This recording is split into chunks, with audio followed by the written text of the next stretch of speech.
profeta Ezequiel, capítulo 47, versículo 1. Depois disso, o homem me fez voltar à entrada do templo, e eis que saíam águas de debaixo do limiar do templo, para o oriente, porque a face da casa dava para o oriente. E as águas vinham de debaixo do lado direito da casa, do lado sul do altar. Ele me levou pela porta do norte e me fez dar uma volta por fora, até por exterior, que olha para o oriente. E eis que corriam as águas ao lado direito. Saiu aquele homem para o oriente, tendo na mão um cordel de medir. Mediu 1000 côvados e me fez passar pelas águas, águas que me davam pelos tornozelos. Mediu mais 1000 e me fez passar pelas águas, águas que me davam pelos joelhos. Mediu mais 1000 e me fez passar pelas águas, águas que me davam pelos lombos. Mediu outros 1000, e era já um rio que eu não podia atravessar, porque as águas tinham crescido, águas que se deviam passar a nado, rio pelo qual não se podia passar. Senhor Deus e Pai, te louvamos e te agradecemos nesta noite por estarmos aqui na tua casa e na tua presença. Pedimos ao Senhor nesse instante, Senhor, fala aos nossos corações e usa a minha vida como um canal de bênção para falar ao coração do teu povo a tua palavra. Assim nós oramos em nome de Jesus. Amém. E graças a Deus, louvado seja o nome do Senhor. Irmãos, essa passagem está falando sobre os rios de Deus.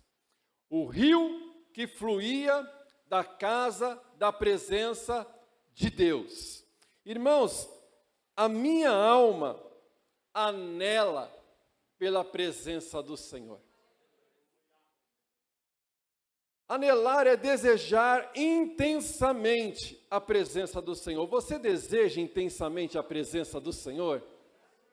Eu ouvi certa vez alguém dizer: eu não sei o quanto é possível se aproximar de Deus, mas eu quero ser essa pessoa. Eu não sei o quanto é possível nos aproximarmos de Deus, mas eu quero ser essa pessoa. E nós possamos ser essa pessoa que queira cada dia mais estar mais perto de Deus, estarmos mais próximos da presença do Senhor, porque a Bíblia, irmãos, vai nos mostrar sobre esse anseio, esse desejo, essa vontade de cada dia mais, de nós querermos estar na presença do nosso Deus. A Bíblia vai dizer que, como a corça anseia pelas águas correntes, a minha alma anseia por ti, ó Deus. A minha alma tem sede de Deus, do Deus vivo. O salmista também vai dizer: uma coisa eu pedi ao Senhor e a buscarei, que eu possa morar na casa do Senhor todos os dias da minha vida e contemplar a formosura do Senhor. Oséias vai dizer: porque é tempo de buscar ao Senhor, até que Ele venha e faça chover justiça sobre nós. Jesus também vai falar sobre essa fome, essa sede que nós temos que ter de buscarmos a presença do Senhor. Ele vai dizer: bem-aventurado os que têm fome e sede de justiça, porque eles serão saciados. Jesus também deixou para nós esse desejo que nós precisamos ter da presença de Deus, que nós não podemos parar em buscar a presença do Senhor, nós não podemos nos acomodar em buscar a presença do Senhor, nós precisamos continuar cada dia mais buscando a presença do Senhor, porque se jejum é fome de Deus, não estamos jejuando, é porque não estamos sem fome. Se nós não estamos jejuando como deveríamos, não é porque estamos sem fome, mas é porque estamos saciados de outras coisas, menos da presença do Senhor. Porque quando nós estamos com fome de Deus, irmãos, nós buscamos a Deus, nós nos consagramos ao Senhor, nós oramos na presença do Senhor, nós jejuamos, porque John Piper vai dizer que jejum é fome de Deus, é fome da presença do Senhor. Quando nós temos fome de Deus, irmãos, sentimos amor e desejo de estarmos lendo a palavra de Deus. Temos desejo e amor para praticarmos a palavra do Senhor. Nós sentimos vontade, irmãos, de orar, de nos consagrar na presença do Senhor. Porque, irmãos, alguns dias atrás, eu estava jejuando, e eu fui entregar o meu propósito, e eu falei para Deus: Deus, eu estou aqui orando agora para entregar o meu propósito na Tua presença. Mas naquele momento senti algo como se eu estivesse pecando, irmãos. E eu falei para Deus: Deus, eu não estou pecando. Eu falei para o Senhor que eu ia fazer o meu propósito até meio-dia. Então não estou errado. Não estou fazendo nada que eu falei que eu não faria. Eu falei para o Senhor que ia fazer meu propósito até meio-dia, estou orando, consagrando e entregando diante do Senhor. No outro dia, a mesma coisa. Eu estava no propósito de novo, orando até meio-dia, e quando eu fui orar, eu senti novamente aquele aperto no coração, como que se eu estivesse pecando diante do Senhor. E eu não entendi, eu entreguei e comi, e aí, passou mais alguns dias, Deus trouxe ao meu conhecimento, se veio esse sentimento, que eu estava entregando o meu propósito meio-dia, não é porque eu estava pecando, mas é porque Deus queria que eu continuasse o meu propósito de jejum. Então nós vamos crescendo, irmãos, nós vamos amadurecendo, porque quando a gente vai andando com Deus, são experiências, talvez experiências que nós já tivemos e teremos novamente, mas muitas vezes são experiências novas. Então, quando nós vamos caminhando com Deus, Deus vai nos fazendo crescer, vai nos fazendo amadurecer na fé, na vida espiritual, e por isso, nós precisamos com o Senhor dia a dia, porque o Senhor vai se revelando a cada dia aos nossos corações. A cada dia o Senhor vai se revelando aos nossos corações. O profeta Ezequiel, irmãos, ele era sacerdote do Senhor. Ele já era sacerdote por 5 anos. E quando ele estava como sacerdote, o Senhor chamou ele também como profeta. E agora ele era profeta entre aqueles que estavam em cativeiro na Babilônia. Jeremias começou o seu ministério profético um pouco antes. E ele começou profetizando em Jerusalém. Mas Ezequiel começou profetizando no meio do cativeiro, para o povo que estava cativo em Israel. E ele também foi contemporâneo a Daniel. Então Jeremias, Ezequiel e Daniel, eles foram profetas ao mesmo tempo. Jeremias profetizava em Jerusalém, Ezequiel profetizava para o povo que estava cativo na Babilônia, e Daniel era profeta no templo. Então, irmãos, nós vemos que Deus, ele sempre está falando com o seu povo. E Deus vai levantar Ezequiel como profeta. Mas Ezequiel, irmãos, ele era um profeta meio diferente. Talvez, para os psiquiatras, Ezequiel, ele era esquizofrênico. É doido. Porque se você já leu o livro do profeta Ezequiel, ele tinha umas visões, irmãos, que era meio... Era uma visão que uma roda de olhos dentro de outra roda de olhos, e quando o Senhor passava, aquela roda ia acompanhando, e as pessoas assim, sem perceber. Que Deus tenha misericórdia, irmãos, aqui nessa noite desse som, em nome de Jesus. E ele tinha essas visões, ele tem uma visão do vale de ossos secos. Agora vai, né, Vaz? Amém. Amém, glória a Deus. Olha, a voz ficou até mais bonita agora. Parece o pastor Augusto, ó. Aleluia.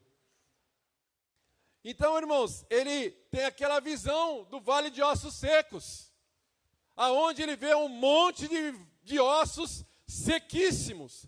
E de repente, osso começa a se encaixar no seu osso, e ali o Senhor manda ele profetizar, ele profetiza e se torna vida. Então, irmãos, os rabinos, eles aconselhavam os seus jovens a ler o profeta Ezequiel só depois dos 30 anos, com medo do jovem se perder, por ouvir essas revelações e duvidarem do que Deus falava e mostrava para o profeta Ezequiel. Então, irmãos, ele vai trazer essa revelação sobre as águas que fluíam do trono de Deus. Era uma fonte que saía debaixo da casa do Senhor, passava por baixo da porta, e ela caía e ela se tornava um grande rio. E ele vai começar então a falar sobre esta visão, desta nascente, dessa fonte de águas que saía do trono de Deus e que se tornava um grande rio. Porém, essa visão específica, ela não é exclusiva de Ezequiel. A Bíblia vai trazer também outras passagens falando sobre esta mesma passagem, sobre esta mesma visão das águas que saíam do trono de Deus, das águas que saíam da presença de Deus e que se tornavam um rio. Zacarias vai dizer: naquele dia também acontecerá que sairão de Jerusalém águas vivas. João também viu. João também, quando está escrevendo o livro de Apocalipse, ele vai dizer: e mostrou-me o rio puro de água da vida, claro como cristal, que procedia do trono de Deus e do Cordeiro. No meio da sua praça, e de um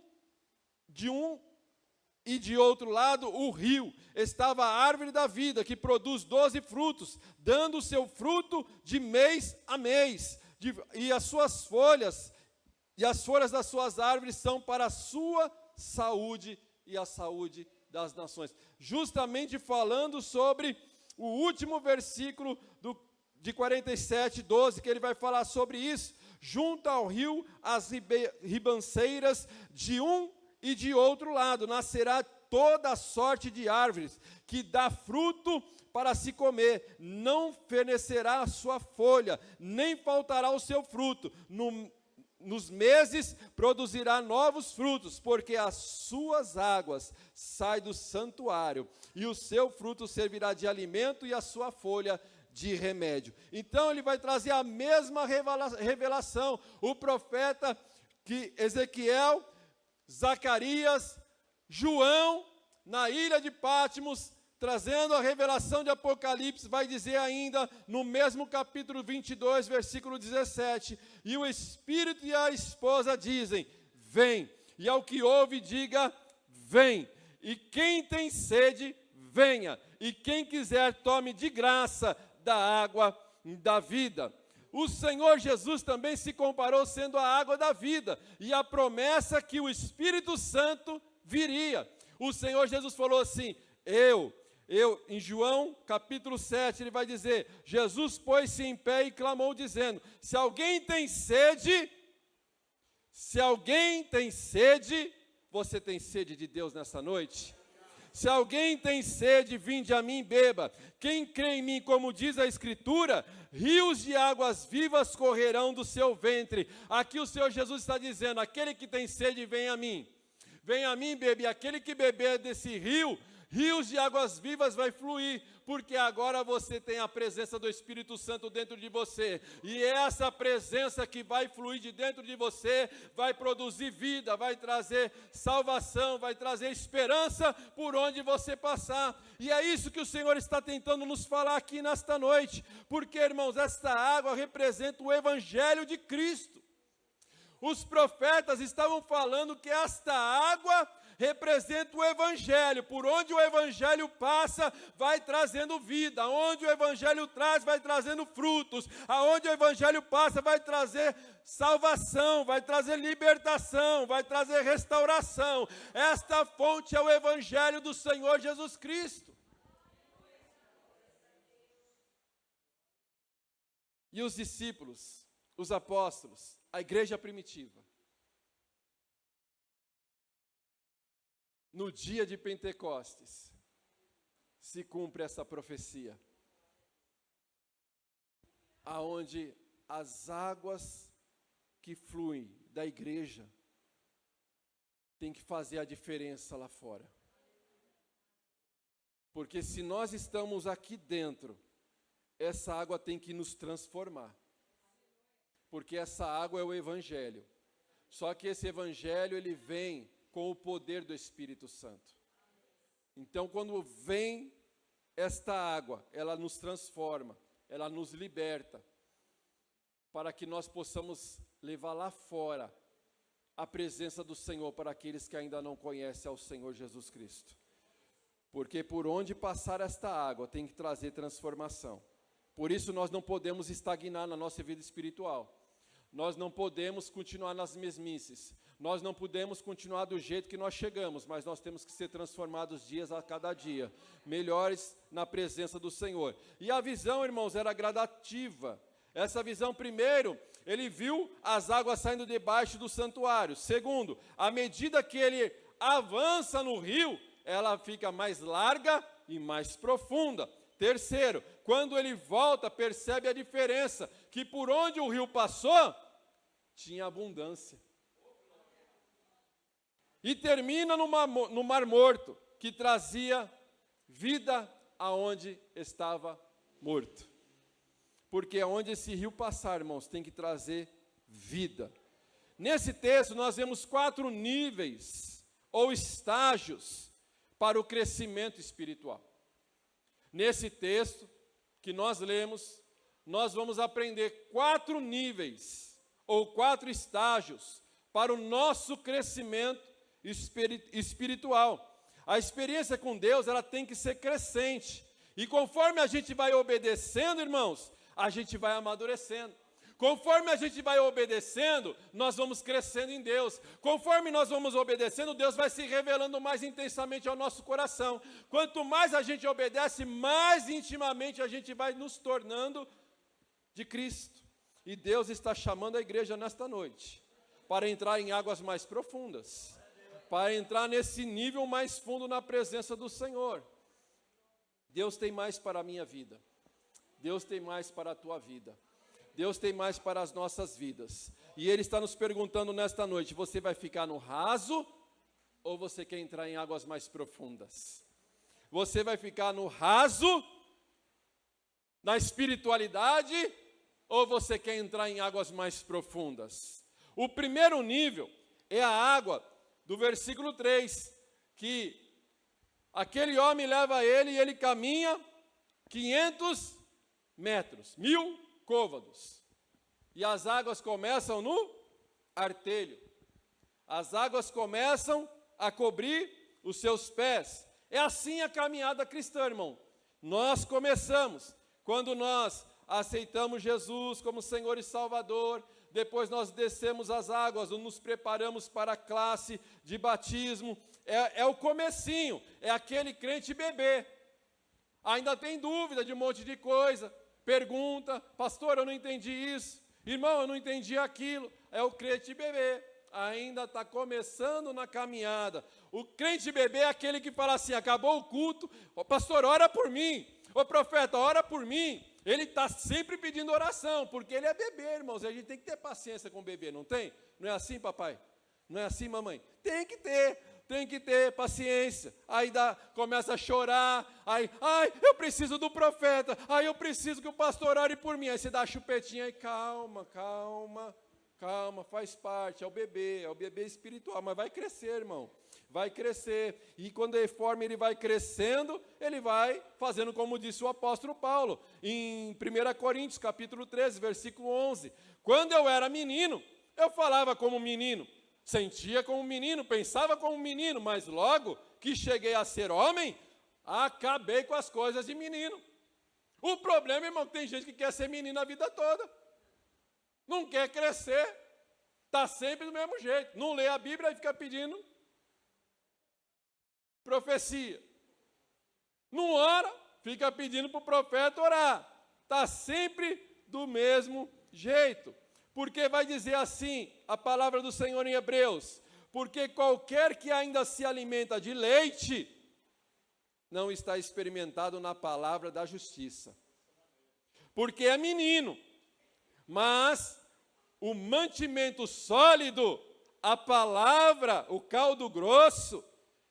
O mantimento sólido é para os perfeitos, os quais, em razão do costume, têm os sentidos exercitados para discernir tanto o bem como o mal. Olha aí, irmãos. O bebê não tem o discernimento ainda. Ele vai enfiar o dedinho na tomada, irmão. Ele vai subir na escada, não tem medo de cair. Ele vai rolar da cama, ele vai cair, irmão. Ele ainda não tem o discernimento. Mas aí você cresceu, né, irmão? Amadureceu. Você já não vai enfiar mais o dedinho na tomada. Você já sabe que se enfiar o dedo na tomada vai dar um tranco. Você sabe que se subir numa escada sem segurar pode cair. Você já tem juízo. E isso que a palavra do Senhor está dizendo. O primeiro nível, todos nós passamos ou estamos passando.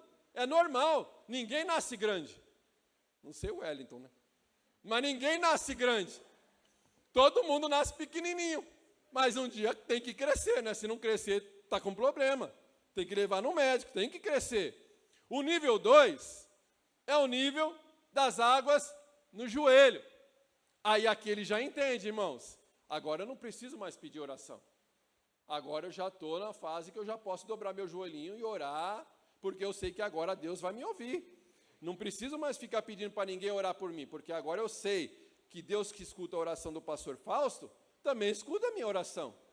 O Deus que escuta a oração da irmã Nena, também escuta a minha oração. Então, eu posso orar e posso falar com Deus, porque agora eu já não sou mais menino, agora eu já cresci. Então, não preciso mais ficar pedindo para ninguém ficar orando por mim, porque eu já entendi que eu posso andar sozinho. Não preciso mais do carrinho, não preciso mais do andador, porque agora eu já posso andar sozinho. Agora já estou crescidinho. E nós precisamos crescer, irmãos. Precisamos investir o tempo na oração. A igreja que cresce saudável, a igreja que cresce forte, é uma igreja de oração. Se você quer ter experiências com Deus, tenha uma vida de oração. Começa a orar, começa a falar, pastor, mas não sei orar. É interessante essa questão de não saber orar. Porque quando os discípulos chegaram para Jesus, eles não falaram assim, ô Jesus, nos ensina a curar. Ô Jesus, nos ensina a pregar. Nos ensina a preparar um esboço. Não, eles falaram para Jesus, Jesus, a gente fica olhando você orar. Que benção, você ora assim de um jeito. Isso aqui é o que estou falando, tá, amor? Não está bem assim na Bíblia, mas é só para você entender. Porque eu acredito que eles ficavam vendo Jesus orar. E Jesus orava 1 hora, 2 horas, 3 horas.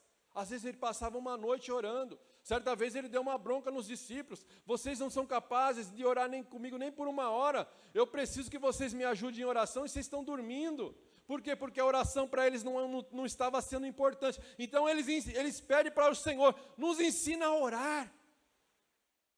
Orar, irmão, é você falar com Deus. Às vezes a gente tem tanto assunto para falar com o pai, com a mãe, com o amigo, namorado, com a namorada, com o marido, com a esposa. Tanto assunto. Mas na hora de falar com Deus, 5 minutos, acaba o assunto. Precisamos sair do raso. E precisamos entrar em águas mais profundas. Porque se a gente está sem assunto para falar com o pai, é porque a gente está faltando um relacionamento com ele. Porque com quem a gente quer e quem a gente ama, a gente tem alegria de conversar. E aí você começa. Às vezes é difícil, viu, irmãos? Não vou falar para você que é todo dia que eu tenho vontade de orar, não. Tem vezes que é mais por disciplina mesmo. Que a gente sabe que tem que orar. E às vezes você fala assim, meu Deus, eu não queria orar não, mas eu vou orar porque eu te amo, eu quero a tua presença, eu quero ouvir a tua voz, eu preciso do teu direcionamento. Aí você começa, sabe, irmãos, a oração. Aí falta um pouquinho assim de assunto. Aí você, mas eu te amo, Senhor, o Senhor sabe que eu estou aqui para te adorar. E daqui a pouco o fogo pega, irmão. Aí daqui a pouco a Bíblia começa a falar que o Espírito intercede por nós com gemidos inexprimíveis, porque nós não sabemos orar como convém, mas Ele vem e começa a usar o nosso lábio, e nós começamos a falar com Deus e o negócio vai fluindo. E Ele vai falar que a oração tem 3 estágios, porque Ele vai falar que a oração é quem pede, recebe. Quem busca, encontra. E quem bate, abre. Você vê que o negócio vai ficando mais agressivo. Ô, Senhor, abençoa aí, Senhor. Ah, não, eu tenho que ir lá no monte. Ô Senhor, abençoa aí. Não deu. Aí você já fica agressivo, né? Ô Senhor, por favor, eu estou precisando dessa bênção, Senhor. Ela tem estágio, irmãos, a gente vai nos estágios, né? Deus está falando para a gente que a gente tem que perseverar na oração. Esse texto de quem pede, recebe, quem busca, encontra, e quem bate, abre-se-vos-á, está falando de perseverança na oração.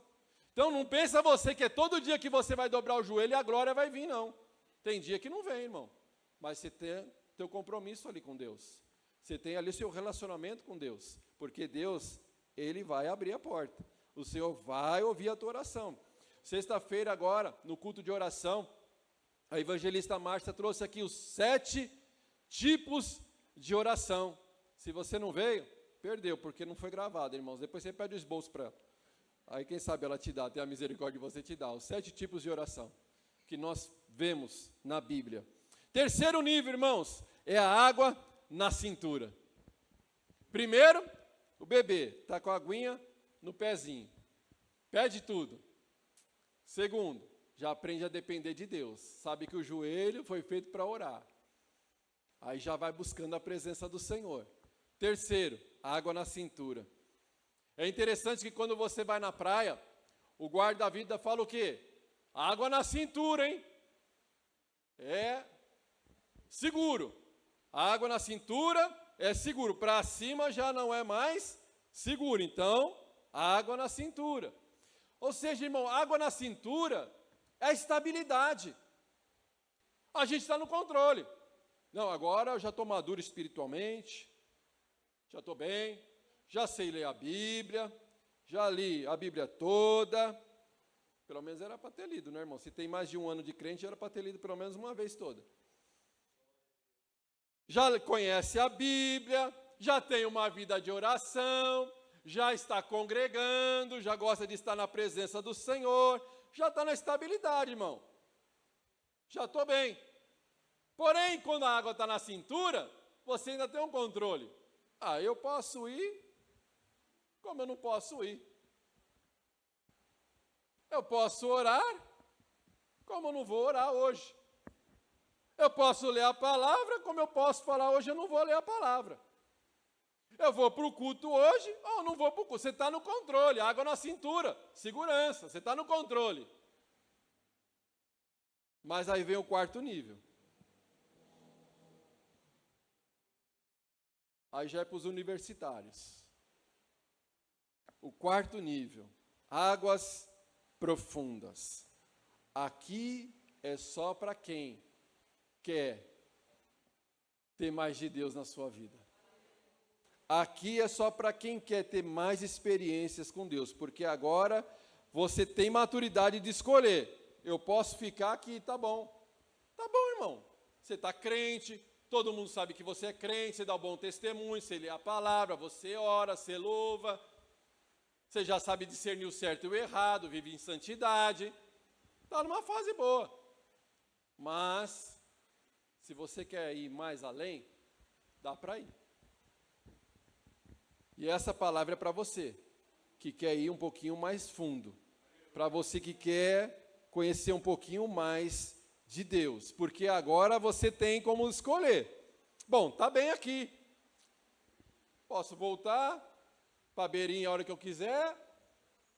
Posso voltar aqui para a cintura, maravilha. Mas se eu for mais profundo, eu vou precisar me esforçar mais. Eu vou ter que ter mais fôlego, porque eu vou ter que nadar. Porque as águas agora não vai dar pé. E eu lembro, irmãos, uma vez que eu estava na praia, e eu estava nesse nível, da água na cintura. Mas eu olhei assim, vi as ondas quebrando lá no fundo. Eu vou nadar até lá na hora que parte que não tem mais onda.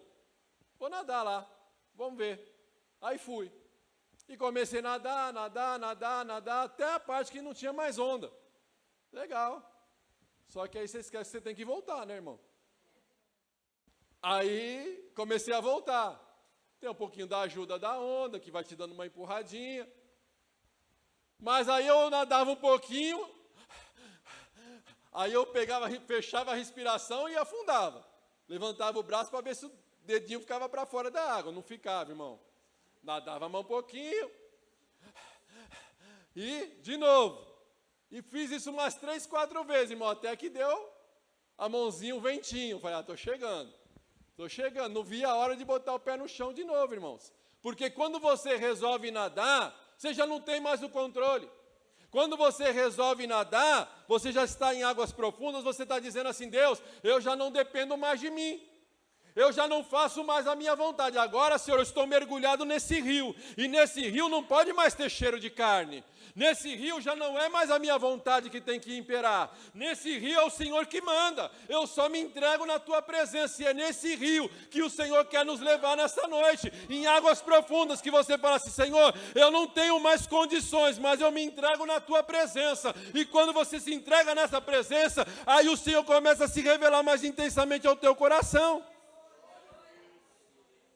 Aí você entende que Deus te salvou, que Deus te batizou nas águas, que Deus te batizou com o Espírito Santo, que Deus te deu o conhecimento da palavra, que Deus te levou para orar mais, que Deus te levou para congregar mais, que é para você ajudar o próximo.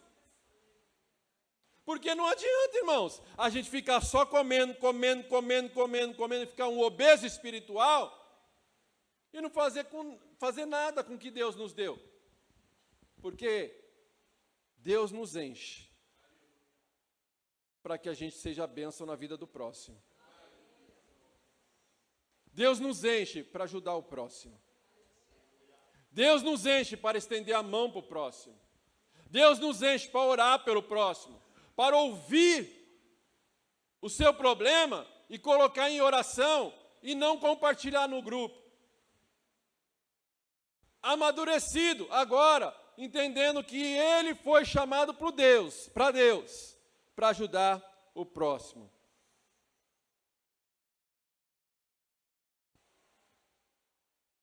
Porque, versículo 6, vai dizer, e ele me disse, viste isso, filho do homem? Então me levou e me tornou a trazer à margem do rio. Porque aquele, irmão, que já está em águas profundas, ele é guiado pelo Espírito Santo. É Deus que leva. Às vezes você fala assim, meu Deus, mas por que eu vim por esse caminho?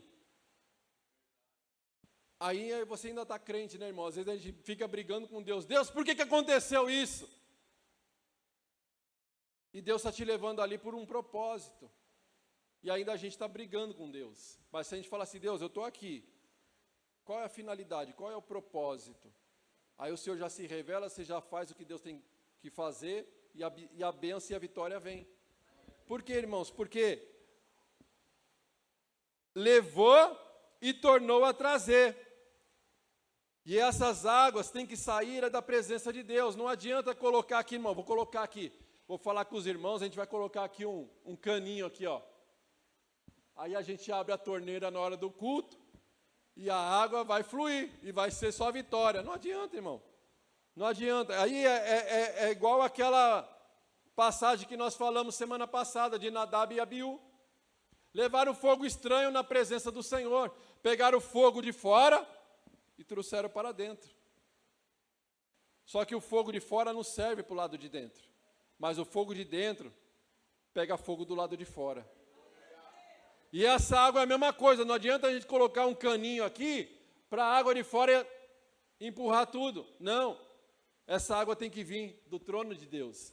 E conforme essa água vai vindo, ela vai passando, ela vai limpando, e ela vai fazendo a obra. Por quê, irmãos? Porque quando Deus chamou Moisés e Arão para ir lá e falar para Faraó que Deus queria libertar o povo para que eles fossem adorar, o Senhor começou a usar a vida de Moisés e Arão com sinais e maravilhas.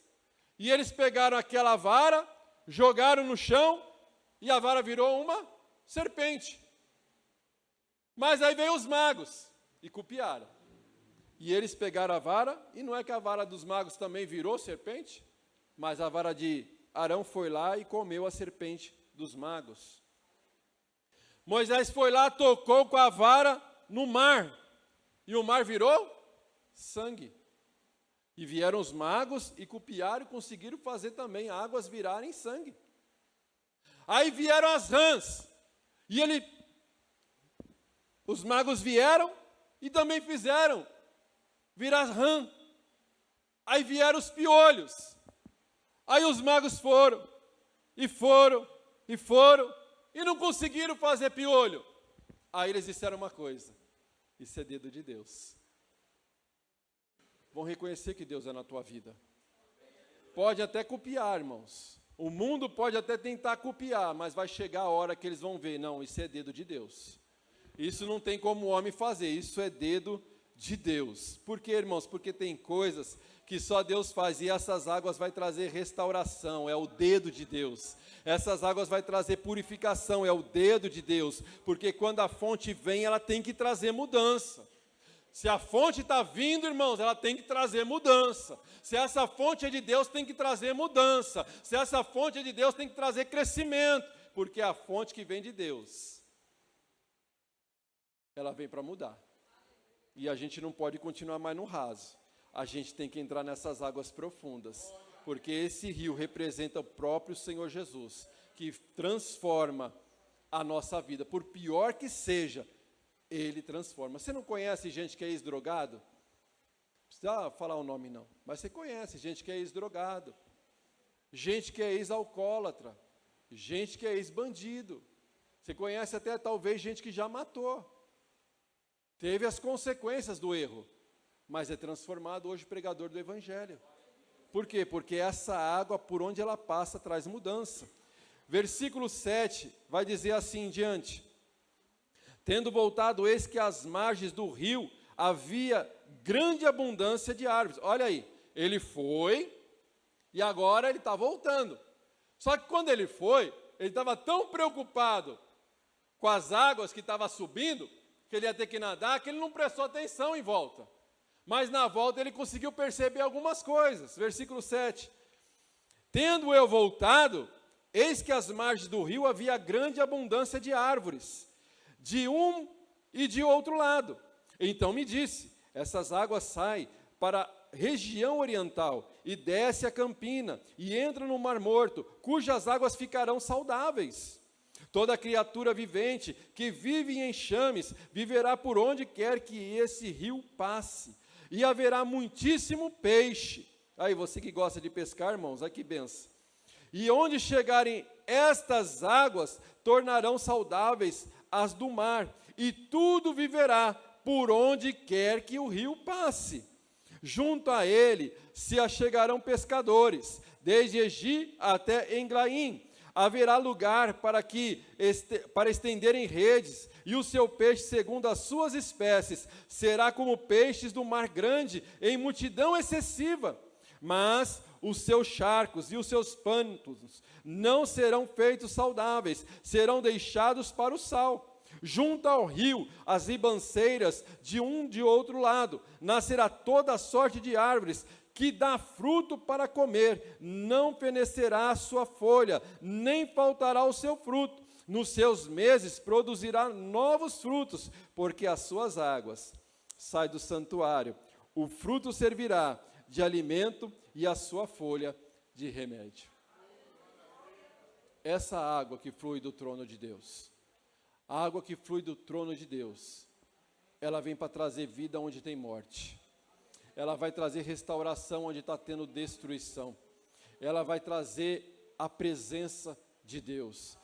No dia de Pentecostes, o Espírito Santo veio sobre os discípulos, encheu toda a casa, e eles começaram a falar em outras línguas. É interessante que ali foi um mover. Tem línguas estranhas na Bíblia? Tem, mas aqui foram línguas estrangeiras. Porque a Bíblia vai falar que ali no Pentecostes eles começaram a falar na sua própria língua e eles entendiam na língua deles.